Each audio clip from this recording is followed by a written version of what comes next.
एक बार जंगल में रहने वाली चालाक लोमड़ी की मुलाकात सीधे साधे गधे से हुई।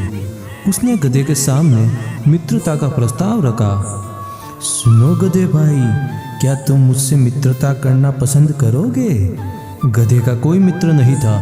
उसने लोमड़ी की मित्रता स्वीकार कर ली। ठीक है, मैं तुमसे मित्रता के लिए तैयार हूँ। दोनों ने एक दूसरे को वचन दिया कि वे सदा एक दूसरे की सहायता करेंगे। उस दिन के बाद से दोनों अपना अधिकांश समय एक दूसरे के साथ गुजारने लगे। वे जंगल में घुमा करते, घंटों तक एक दूसरे से बातें किया करते थे। गधा लोमड़ी का साथ पाकर बहुत खुश था। एक दिन दोनों जंगल के तालाब के किनारे बातें कर रहे थे। तभी वहां जंगल का राजा शेर पानी पीने आया। उसने जब गधे को देखा तो उसके मुंह में पानी आ गया। लोमड़ी को शेर की मंशा भापते देर नहीं लगी। वह सोचने लगी, क्यों न शेर से एक समझौता किया जाए। मैं उसे गधे को मारने में सहायता करूंगी। इस तरह मेरे भोजन की भी व्यवस्था हो जाएगी। वह शेर के पास गई और मधुर स्वर में बोली, वनराज, यदि आप उस गधे का मांस खाना चाहते हैं तो आपकी सहायता कर सकती हूँ।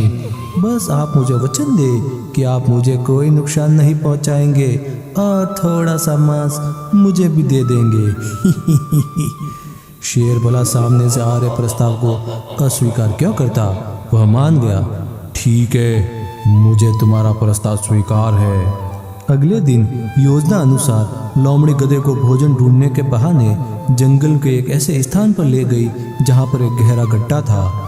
लोमड़ी की बातों में उलझे गधे की दृष्टि गड्ढे पर नहीं पड़ी और वह उसमें गिर पड़ा। लोमड़ी ने तुरंत पेड़ के पीछे छुपे शेर को इशारा किया। महाराज, आपका शिकार तैयार है। शेर भी इसी अवसर की ताक में था। उसने पहले लोमड़ी पर हमला किया और उसे मार दिया। उसके बाद उसने गधे को भी मार दिया।